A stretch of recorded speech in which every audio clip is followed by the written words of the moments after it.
Boa noite. Nosso grupo vai falar sobre o capítulo 4, Motivação no Trabalho. O grupo é composto por mim, Aline, Hilton e Marcos Vinícius. Os psicólogos acreditam que grande parte das razões da diversidade das condutas decorre de um processo denominado motivação.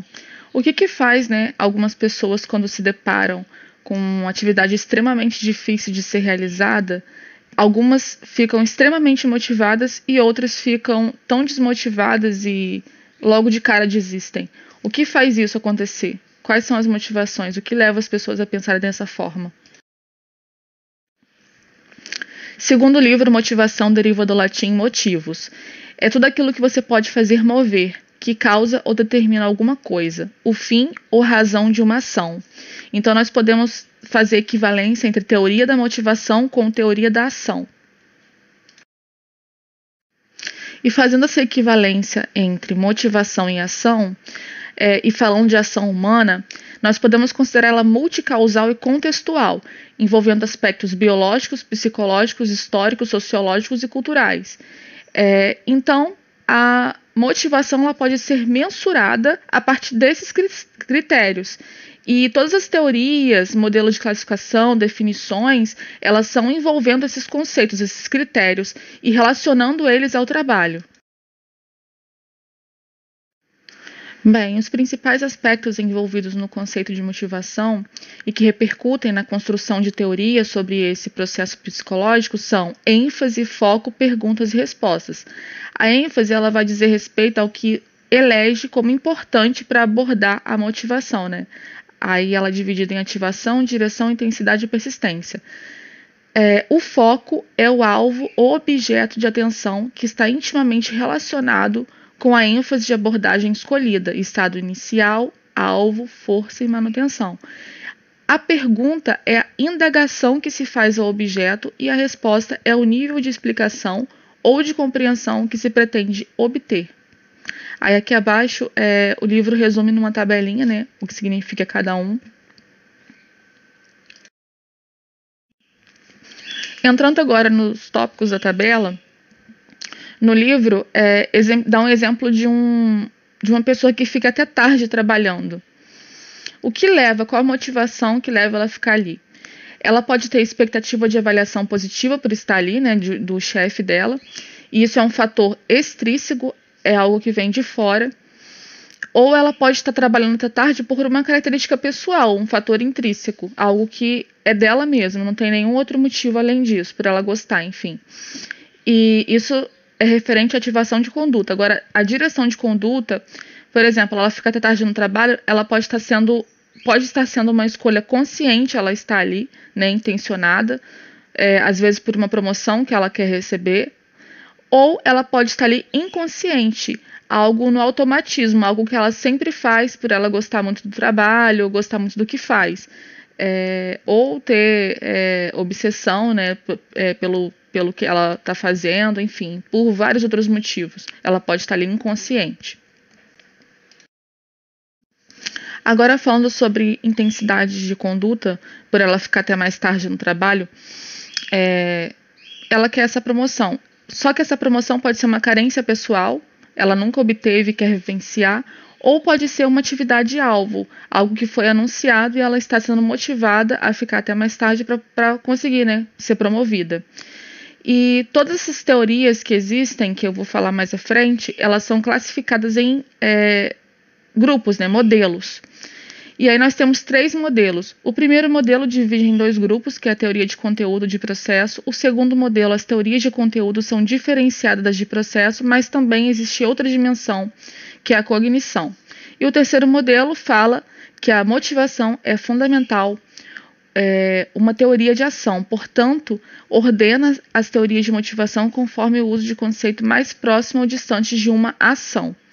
E agora eu vou falar um pouco mais sobre isso.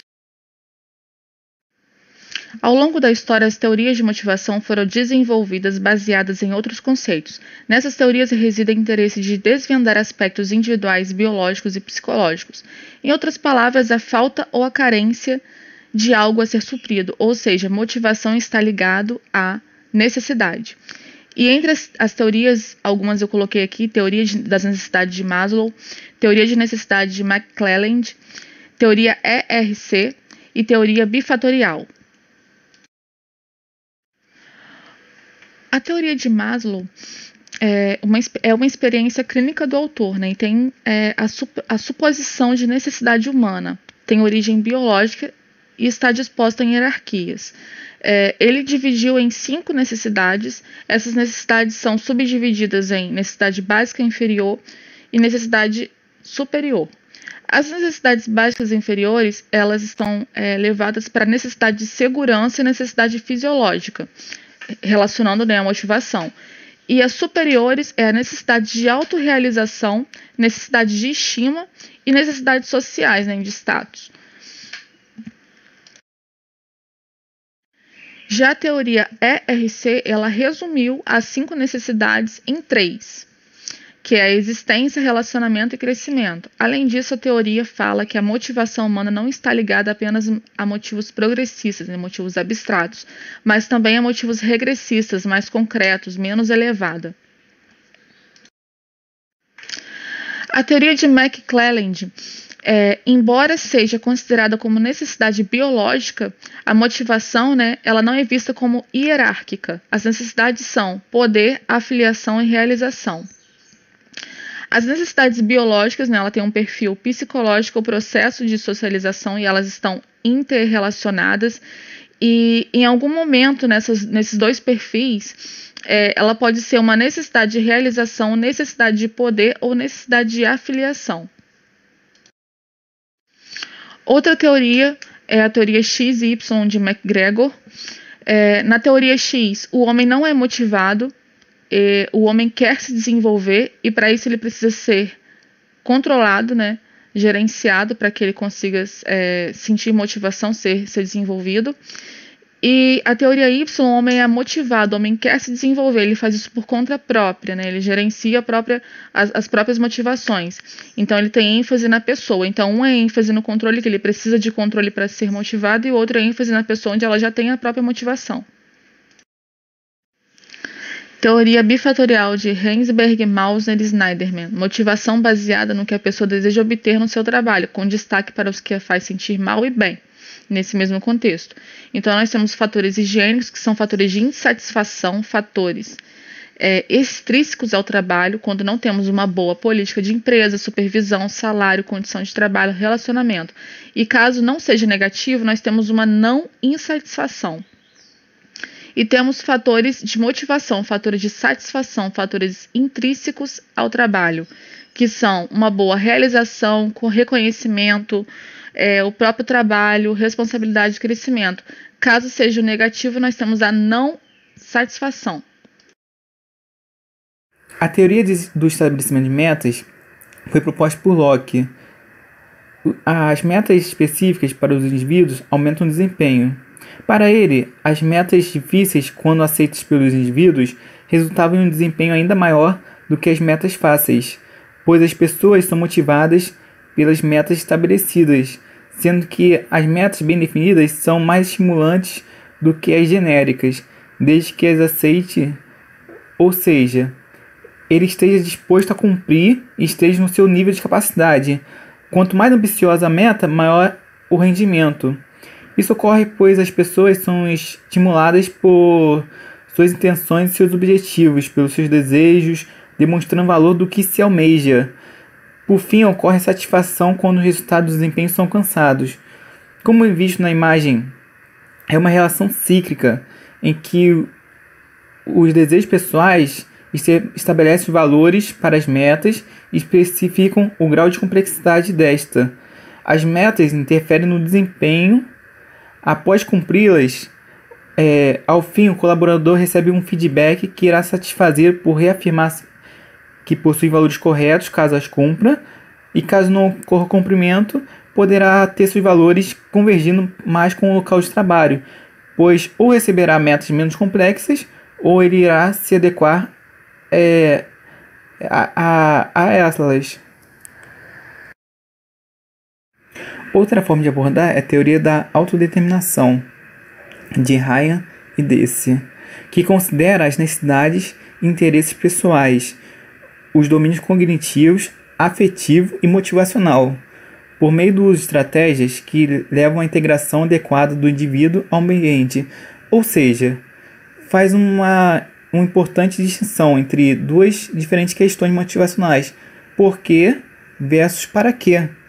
Qual o objetivo de sua atividade e por que você quer realizar esse objetivo? Quais são as razões que o levam ao esforço para garantir esse objetivo? Ela possui 4 microteorias, que é a teoria da necessidade básica, a teoria da integração organística, a teoria da variação cognitiva e a teoria das orientações de causalidade. A teoria da necessidade básicas, ela busca afirmar sua autonomia pessoal, exercer suas competências e estabelecer vínculos sociais. Já na teoria de integração organística, ela está relacionada à internalização de normas externas. A internalização e a regulação estariam relacionadas aos tipos motivacionais. Já na teoria de avaliação cognitiva, é afirmado que a motivação leva a pessoa a agir no ambiente. Se a ação é mantida por condições externas, fala-se que a motivação é extrínseca. E se ela é mantida por motivações internas, chama-se de intrínseca. É aquele famoso: o ser humano se adapta ao meio ambiente que ele vive. E a última subteoria da teoria da autodeterminação é a teoria das orientações de causalidade, que descreve as diferenças individuais nas orientações pessoais sobre quais são as forças motivacionais que causam seu comportamento. Com isso, o indivíduo pode ter uma orientação de causalidade para a autonomia, sendo motivado principalmente por motivação intrínseca e pelos tipos autônomos da motivação extrínseca. Ou o indivíduo pode ter uma orientação de causalidade para o controle, sendo motivado principalmente por regulação externa e introjetada, com foco principal nas recompensas e pressões do meio ambiente. A teoria do fluxo foi proposta pelo psicólogo húngaro Mihaly, a partir de suas pesquisas iniciais sobre os estados de felicidade e de criatividade. Ela afirma que a felicidade ocorre quando os indivíduos experimentam estados mentais ótimos, denominados por ele de flow, ou fluxo, compreendidos como estados de consciência caracterizados pela imersão e concentrações totais, além da presença da motivação intrínseca, ou seja, a motivação que vem do próprio indivíduo. Esse estado de imersão, no qual as pessoas entravam ao se dedicarem a uma determinada tarefa, era alcançado a partir de 2 variáveis: o desafio que essa atividade proporcionava e a habilidade que a pessoa tinha de desenvolver essa atividade. Se o desafio fosse muito pequeno, o indivíduo mostrava desinteresse pela tarefa e não se engajava nela. O contrário também causava frustração, quando o desafio era maior que a habilidade possuída. É como se alguém te desse uma tarefa muito fácil. Com o tempo você vai ficar meio entediado, vai ficar com tédio. Aí você não vai te dar motivação para continuar. E se a tarefa for impossível também, você não vai ter algo satisfatório para você. Nas pesquisas de Mihaly, foram entrevistados profissionais das mais diversas áreas, como alpinistas, monges, pastores e uma gama enorme de pessoas com diferentes níveis de educação e cultura. Dentro desse grupo, Mihaly encontrou elementos comuns que apontam para o estado flow, como, por exemplo, oferecer metas claras e atingíveis e feedbacks, porque você tem que ter um objetivo, tem que ter uma meta, e depois você tem que ter um feedback para ver se essa meta foi alcançada, para você ter uma satisfação pessoal também. Além disso, permitir que a pessoa tenha controle do processo. Como que vai fazer isso? Reconhecendo suas habilidades e potencialidades. Também minimizar os fatores de distração de modo que haja concentração, como que eu disse. O estado flow é um estado de extrema concentração, ou seja, tem que evitar as distrações no ambiente. E também identificar situações potenciais capazes de provocar a pessoa o estado fluxo, que é o estado flow, que varia de indivíduo para indivíduo. Já a teoria sociocognitiva, ela sustenta que parte da aquisição de conhecimento de um indivíduo pode estar diretamente relacionada à observação de outras pessoas dentro de um contexto de interações sociais, experiências e influências externas do indivíduo. Essa teoria foi desenvolvida por Albert Bandura como uma extensão de sua teoria de aprendizagem social.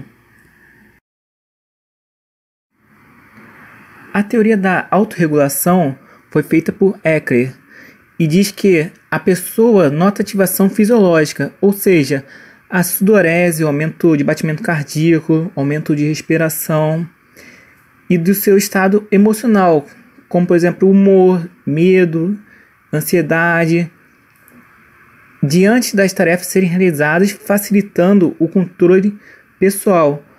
Ou seja, como nós podemos ver no quadro ali, há um autodiagnóstico da pessoa, ou seja, uma auto-observação, o indivíduo se observa, ele se autoavalia para ver se é isso que eu quero, é como eu estou, e diante disso ele tem suas reações emocionais. E depois das reações emocionais, observa-se uma autoeficácia, ou seja, o indivíduo vê se é capaz de alcançar com êxito os seus objetivos e suas metas que ele quer. Fala pessoal, então dando continuidade nessa toada aí de motivação do trabalho, né? Vou falar um pouco agora sobre a parte de teoria do estabelecimento de metas do campo da psicologia organizacional do trabalho, né? E o primeiro ponto, né, que é tratado aqui é sobre o feedback de resultado comparado ao feedback de processo, né? Em que o feedback puramente de resultado causa a sentido de aversão e desmotivação no trabalho, enquanto o feedback de processo inclui toda a equipe, todo acontecimento e não só na análise individual, né, do trabalhador. E atrelado a isso vem também a questão da meta individual vir junto e complementar a meta grupal, o que faz e fecha esse pacote de sentimento de grupo. Outro ponto a ser tratado nesse capítulo é a questão da autoavaliação do trabalhador, né? Que o autor define como a avaliação fundamental que as pessoas fazem sobre o mérito, a competência e suas capacidades, e que é composta por quatro integrantes, né? Autoestima, autoeficácia generalizada, estabilidade emocional e um locus de controle. E o autor deixa bem claro que a autoavaliação, uma boa autoavaliação com um elo, né, especial que nós vamos ver mais para frente, ele interfere de forma satisfatória, né, na questão da satisfação do trabalho. Terceiro ponto importante, que é o elo que eu falei no slide anterior, é a questão das orientações motivacionais. Elas fazem o elo entre a autoavaliação e a satisfação do trabalho.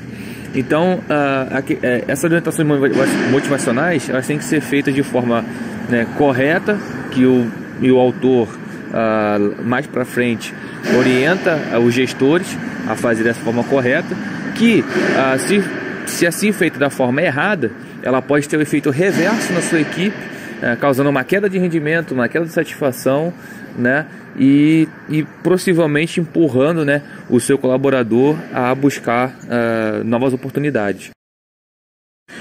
Então, visando orientar, né, o gestor a fazer uma boa relação com a sua equipe, né, o autor levanta 3 perguntas. E a primeira delas é: o que ativa e mantém a ação no contexto de uma dada organização, né?